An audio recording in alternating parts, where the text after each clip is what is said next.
Olá, meus irmãos, a paz do Mestre, como é que vocês estão? Que Deus abençoe, como é que está o coração, como que está a vida, que Deus abençoe cada um de vocês, que Deus abençoe generosamente e grandiosamente cada um de vocês, e que Ele possa vir falar conosco, sempre que Ele possa vir por essa breve conversa, um aprofundamento. Vamos lá, vamos para a nossa conversa, que Ele venha falar conosco por meio da sua palavra. O texto para nossa breve reflexão se encontra na carta de um cara que eu gosto muito, Pedro. 1 de Pedro, capítulo 1, quero ler com vocês a partir do verso 8. Diz assim: Embora nunca tenham visto, vocês o amam. E ainda que não o vejam agora, creem nele e se regozijam com alegria inexprimível e gloriosa, pois estão alcançando o alvo de sua fé, a sua salvação. Até mesmo os profetas queriam saber mais sobre essa salvação e investigaram a respeito quando profetizaram acerca da graça preparada para vocês. Buscavam descobrir a que tempo e ocasião se referia o Espírito de Cristo, que nele estava ao predizer o sofrimento de Cristo e sua grande glória posterior. Foi-lhes dito que suas mensagens não eram para eles, mas para vocês. E agora essas boas novas lhe foram anunciadas por aqueles que pregaram pelo poder do Espírito enviado do céu, do Espírito Santo enviado do céu. É algo tão maravilhoso que até os anjos anseiam observar. Glória a Deus, irmãos, por essa mensagem de Pedro. Glória a Deus pela vida do apóstolo Pedro. Eu não anseio só ver Cristo, não. Logicamente o meu coração pulsa, mas eu imagino uma mesa com todos esses caras que deram a vida por amor a pessoas como nós, que nem conheciam. E quer saber de uma coisa? Eles têm merecimento ali na glória futura. Eu sei que o Senhor fez a parte que ninguém poderia fazer, mas todos nós podemos contribuir com a nossa parte, e é disso que se trata um pouco dessa mensagem. Eu quero contextualizar um pouco. Essa carta de Pedro, ela foi escrita para incentivar, sabe, os cristãos a demonstrar fidelidade, ou seja, quando eles estavam sendo pressionados por causa da sua fé. Na Roma Antiga, os cristãos eram vistos como um povo muito esquisito, irmão. Eu quero repetir isso. Eles eram vistos como um povo muito esquisito, porque se reuniam secretamente, celebravam alguns ritos como a Santa Ceia, sabe, e fazia algumas coisas que eram interpretadas de forma equivocada. Às vezes eles achavam que por se tratar de vinho, de falar de sangue, talvez teria até sangue, até sacrifício humano, que não era verdade. E Paulo escreveu essa carta justamente para incentivar. Eu gosto aqui do versículo 6 anterior, não vou ministrar sobre ele, mas já mostra aqui um pouco da introdução daquilo que eu quero falar. Ele fala: portanto, alegre-se com isso, ainda que agora, por algum tempo, vocês precisam suportar muitas provações. Elas mostrarão que a sua fé é autêntica. Como o fogo prova e purifica o ouro, assim sua fé está sendo experimentada, e ela é muito mais preciosa que o simples ouro. Ele chama o ouro de simples e a fé de preciosa. É algo impressionante de ver, irmãos, a capacidade de um simples pecador também. Eu também sou pecador, todos nós somos. E sabe, de dizer essas palavras que trazem tanto alento ao nosso coração em meio às provações e os sofrimentos da vida, que nós sabemos, irmãos, não são poucos. Não são poucos. Eu fiquei admirado com o testemunho da irmã, eu vejo os comentários, eu gosto de ver vocês participando. Eu falei sobre o jugo desigual e ela enriqueceu a mensagem, dissertando um pouco sobre o seu testemunho. Eu creio que tem muito mais profundo do que nós imaginamos, e posso imaginar sua dor, minha irmã, se você estiver vindo. Obrigado mesmo pela mensagem. Isso tudo enriquece o Evangelho de Cristo. São pessoas que entregaram verdadeiramente a sua vida ao Senhor, e o Senhor olha para esse tipo de coisa. Olha só para vocês verem, vamos lá para vocês verem, porque essa mensagem diz muito disso. Vamos trazer para a nossa vida. Fala assim, ó: embora nunca tenham visto, vocês o amam. Irmãos, nós nunca vimos Jesus. Bom, eu tenho algumas dúvidas no meu coração, porque eu tenho 3 aparições que eu não sei se são anjos ou se é o próprio Senhor Jesus, porque ele fala que aquele que guarda os mandamentos dele, aquele João 14, versículo 21, os que me amam são os que guardam meus mandamentos. Ou seja, os que guardam o mandamento, os que se firmam no propósito estabelecido por ele, ele fala logo depois que ele se revelará uma aparição. O nosso Deus é vivo, irmãos. Eu quero repetir, o nosso Deus é vivo. Em João 20, versículo 29, sai da boca do próprio Senhor Jesus: bem-aventurados os que não viram e mesmo assim creram. Tem muita gente que precisa ver para crer, irmão. E tem muitas pessoas que têm uma fé experimentada, que precisa apenas da palavra. Essa é uma fé rica, é uma fé que admirava o Senhor Jesus. Muitos, como o centurião romano, falava para o Senhor Jesus: basta uma só palavra e o meu servo será salvo. Como a mulher cananeia de Mateus capítulo 15, que insiste com ele para que cure a sua filha que está endemoniada, recolhendo ali até as migalhas que sobram da mesa.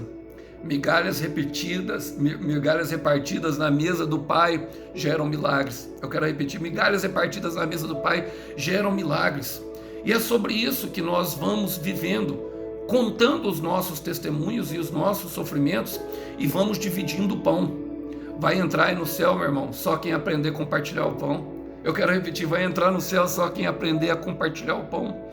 E quem não creu faz justamente isso, compartilha. Ele fala: e ainda que não o vejam agora, creem nele. Irmão, creem nele, no Senhor Jesus, e se regozijam com alegria inexprimível e gloriosa. Essa alegria inexprimível é uma alegria que não se pode dizer, irmão. E só quem crê, irmão, sabe naquilo que crê. Nunca viu. Muitas pessoas me perguntam: mas como é que você sabe? Eu falei: eu não sei. Eu só sei que eu sei, porque ele me falou e foi testificado, e eu sei que eu sei. Entendeu que eu sei que eu sei? E ninguém vai me tirar isso, irmão. Agora, logicamente, o saber que eu sei me levou a algumas experiências de fé. Que sim, eu tive, como por exemplo, essas 3 manifestações que eu tenho plena convicção pelas palavras que vieram, por aquilo que dizia ao meu coração que só eu sabia. Como, por exemplo, o chamado ao canal. Eu nunca pensei em estar pregando aqui para vocês, nunca mesmo. Foi uma ação totalmente sobrenatural, a qual o Senhor apareceu para mim num restaurante que eu sempre almoço. E um homem comendo em cima de um caminhão bem longe, assim, do lado do restaurante. Ele foi lá, pegou a marmita e esperou. Parou lá do lado do meu carro. Esperou. Falou: é você, né? Olhou dentro do meu olho, irmão, e ficou rindo para mim, assim, comendo. É você. Eu falei: eu? Eu te conheço. Olhava para mim de jeito, irmão, começou a queimar e ardeu o meu coração, e eu sabia que alguma coisa estava acontecendo naquele momento. Ele falou: é você mesmo que prega a palavra na internet? Aí eu peguei e falei: de vez em quando, eu tinha Facebook, Instagram ainda na época, de vez em quando eu escrevo algumas coisas lá que são minhas, que o Senhor me dá. Não, eu te vi pregando. A hora que ele falou isso, eu te vi pregando no YouTube. Irmão, na hora eu entendi o que eu devia fazer, eu não tive dúvida, já comecei a conversar com o Eduardo, e logo estamos aqui. Dia 20 agora, faz um ano, todo dia, nós nos alimentamos aqui, tanto eu como vocês. Todo dia nós dividimos o pão, todo dia nós compartilhamos um pouco do sangue do Senhor. Por quê? Porque nós cremos em uma vida que há de vir. E isso, meus irmãos, é uma coisa muito linda. Ele fala: pois estão alcançando o alvo da sua fé, que é a sua salvação. Em algumas versões traz a salvação final. Por quê, irmãos? Porque justamente Mateus capítulo 6, versículo 33 diz que nós devemos buscar primeiro as coisas, o reino de Deus, e as demais coisas serão acrescentadas. E a salvação final fala justamente da sua fé, porque a nossa fé, meus irmãos, ela começou por uma promessa, por algo que se quebrou dentro da nossa vida. Uma caminhada com Jesus Cristo de conhecimento do nosso Deus, que é vivo, irmãos, que é vivo. Ele ressuscitou, sabe? Ele se ascendeu aos céus. Ele está vivo, então ele pode aparecer aqui a qualquer momento, irmão. Ele tem todo o poder e todo o domínio. Quero ler justamente com vocês um texto que está em Hebreus capítulo 6, no versículo 5, fala: a carta de Hebreus acredita-se que foi escrita por Paulo, embora não possam se provar, mas vamos tomar como Paulo, por exemplo, falando: amados, embora estejamos falando dessa forma, na realidade não cremos que se aplica a vocês. Temos certeza de que estão destinados a coisas melhores que pertencem à salvação. E há uma salvação final, logicamente. A nossa fé não está nos conduzindo até lá. Eu tenho trabalhado com vocês sobre a questão da eternidade. Creio que Deus está plantando a eternidade no coração de cada um, enquanto nós vamos sendo experimentados pelo meio da fé. E essa fé é justamente que nos faz avançar. A fé, ela solidifica a esperança de viver uma promessa gloriosa, de uma construção, de um testemunho que é escrito pelo próprio dedo de Deus. E isso nos motiva a ser pessoas melhores. Isso é um combustível que ninguém pode apagar, porque foi o próprio Deus que colocou. Olha, agora vocês creem nele. Ele fala, até mesmo, e aí ele traz a antiguidade, Pedro vai relatando, ele traz os que vieram antes. Ele fala, até mesmo os profetas queriam saber mais sobre essa salvação e investigaram a respeito. E isso acontece com todos nós, irmãos. Vocês podem perceber. Nós começamos, eu lembro, por exemplo, que eu comecei orando. Eu sempre conto isso e vou continuar contando até o fim da minha vida, eu creio. Eu comecei orando, eu orava 15 segundos, 30 segundos, às vezes, no final de cada refeição e só no domingo. E orava quando a coisa estava muito feia, às vezes pedia. Hoje já não consigo mais viver sem oração. E assim nós vamos caminhando. Por quê? Porque queriam saber mais sobre essa salvação e investigaram. O Senhor, ele coloca, se eu não me engano, é no livro de Naum, é no livro de Miqueias. Ele fala que enviaria fome e sede da palavra. Enviaria fome e sede da palavra. Chegaria o tempo que ele restauraria o altar e ele enviaria fome. E alguns poucos na dispensação da lei e na dispensação ali anterior investigaram para saber sobre essa salvação. Por quê? Porque ela fala justamente, ele fala, quando profetizaram acerca da graça preparada para vocês. Queriam conhecer sobre essa graça de Deus. O espírito da graça estava sobre a casa de Davi. E essa graça é o que nos mantém viva. Ela é a misericórdia do Senhor que renova a cada dia, quando Jeremias relata no livro de Lamentações, capítulo 3, versículo 21. E todos eles experimentaram um pouco, investigaram, sentiram fome. Isso provoca dentro de nós essa ansiedade de querer conhecer mais do lugar aonde nós estamos indo. Eu gosto de um filme, de um mendigo, se eu não me engano, não somos daqui o nome do filme, eu não lembro o nome do filme, mas ele dá uma lição em dois ricos, e ele fala, uma hora pergunta para ele como que ele consegue ser tão alegre sendo mendigo. Ele fala, irmão, minha irmã, nós somos todos sem tetos nesse lugar, desesperados, procurando voltar para casa. E é assim exatamente como eu me sinto, e creio que é assim exatamente como você se sente. Pedro continua declarando, sabe, sobre essa instiga que tinha dentro do coração dos profetas. Eles falam, buscavam descobrir descobriram a que tempo e ocasião se referia o Espírito de Cristo que neles estava. Irmãos, o Espírito Santo, que é o Espírito de Cristo aqui relatado por Pedro, já se movia. Em poucas pessoas hoje nós temos acesso completo a eles. Mateus capítulo 7, versículo 8, buscais e acharei, batei e abrir-se-lhais, porque aquele que busca, encontra, porque aquele que bate, abre-se-lhe-á. Irmãos, é isso, eles buscavam, e essa busca que você tem dentro do seu coração, o querer que o Senhor colocou aí dentro, seja ele, meu irmão, a restauração de um casamento, seja ele a volta de um filho para casa, seja ele um relacionamento que foi quebrado, que foi partido, seja ele a família que está dividida por causa da fé, seja um trabalho, uma procura de um emprego, seja qualquer coisa que o Senhor colocou, seja um projeto de até mesmo ingressar na construção de uma empresa ou de mudar para um outro lugar, tudo isso tem a ver com as coisas pertencentes à salvação. E o alvo dessa fé é o que é? A salvação final. A salvação ela é muito maior do que nós pensamos, irmão. A nossa salvação, ela está falando de tudo, de uma mesa preparada, de algo grande que você... Eu sei que muitos, sabe, só conseguem manter o olhar, eu quero meu marido, eu quero a minha esposa, consegue só olhar isso, essas coisas. Mas é muito maior do que isso, muito, acreditem, é muito mesmo. Você acha que Deus mesmo vai restaurar só um casamento, irmão? vai restaurar, trazer só um filho de volta para casa. Não, ele tá preparando uma história inteira, é uma dinâmica toda. O nosso Deus é grande, é a nossa fé que limita o agir dele em nossa vida. E isso precisa ser compreendido. Aqueles homens, a fome e a sede deles, romperam as crenças limitantes, as barreiras que impediam eles de ir além no conhecimento desse Deus que é maravilhoso e tudo pode. Marcos 9, 23, tudo é possível ao que crê. Eu quero repetir, tudo é possível ao que crê. Eu quero repetir para que entre em teu coração. O Senhor está destruindo fortalezas nesse momento, de crenças limitantes e de barreiras impostas pela sociedade e pelas nossas vivências que deixaram marcas registradas pelas atrocidades que vivemos.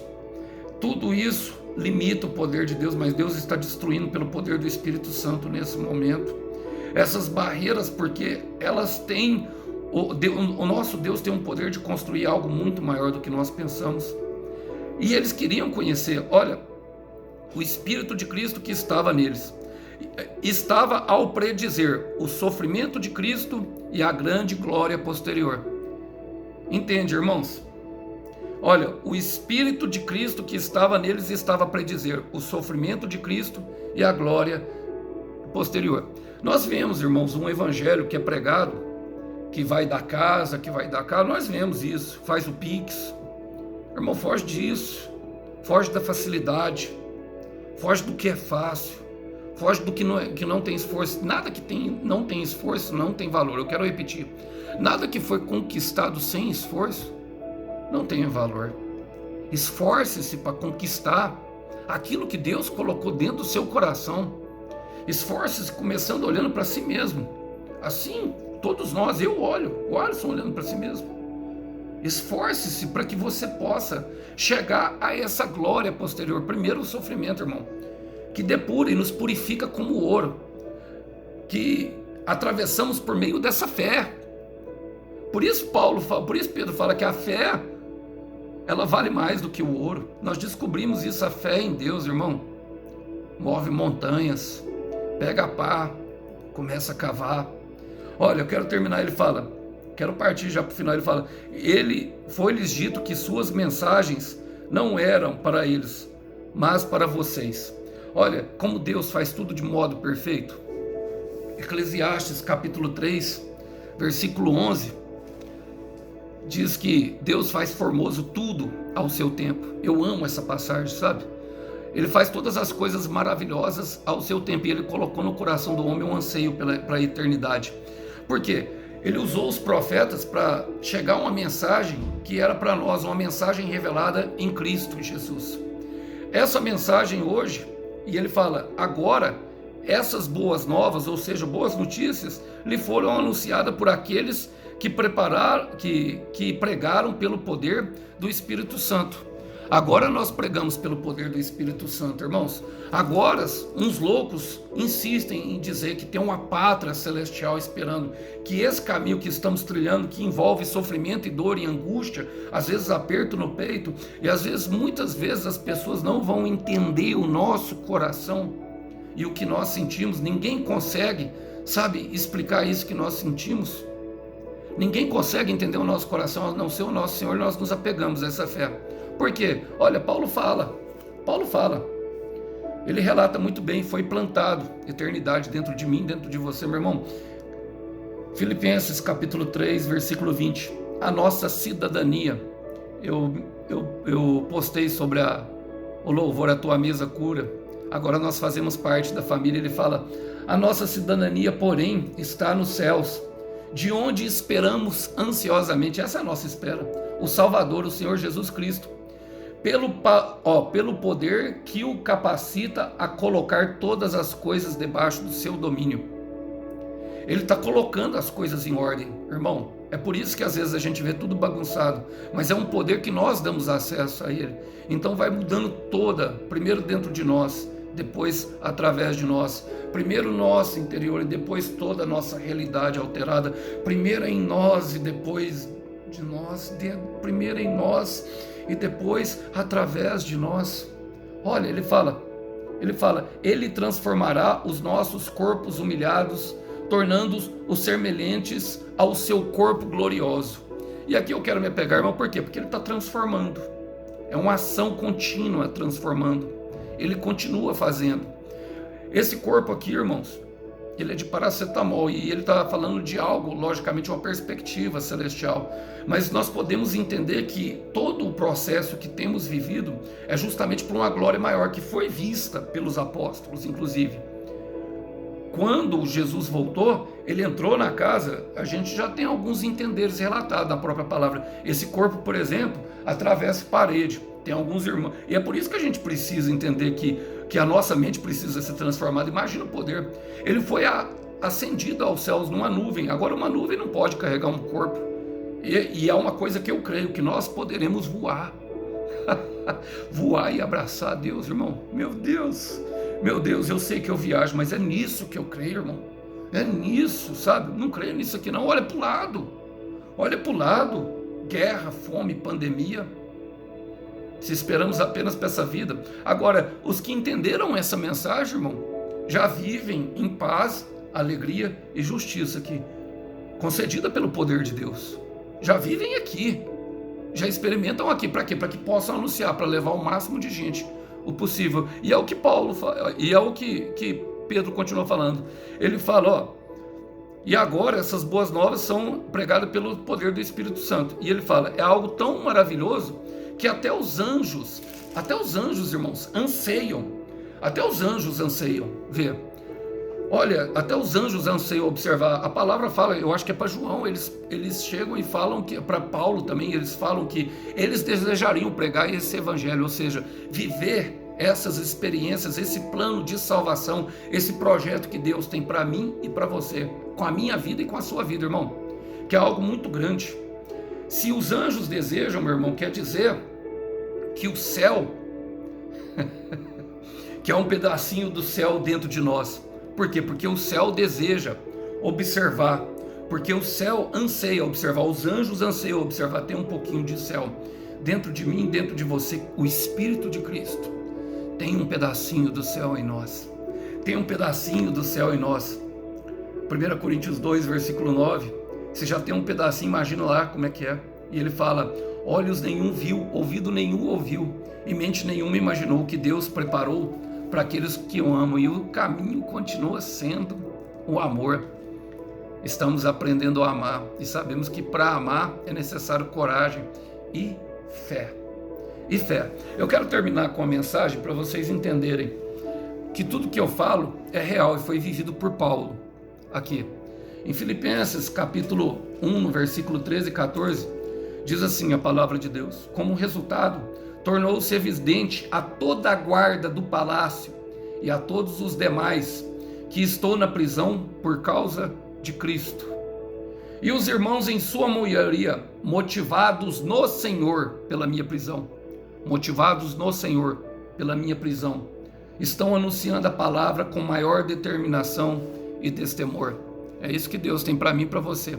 Muitos estão te olhando, meu irmão, muitos estão olhando e perguntando como é que aguenta, como é que pode sofrer, como é que suporta, como é que não se dobra, como é que não negocia com o inferno, tantas tentações, tantas negociações, tanta oferta, tanto frasco do diabo, e ele não se rende, tanta dor, tanta angústia, e ela não se rende, continua de pé, perseguindo o alvo, perseguindo a promessa. É porque Cristo em nós, a esperança da glória. Cristo em nós, a esperança da glória, irmão.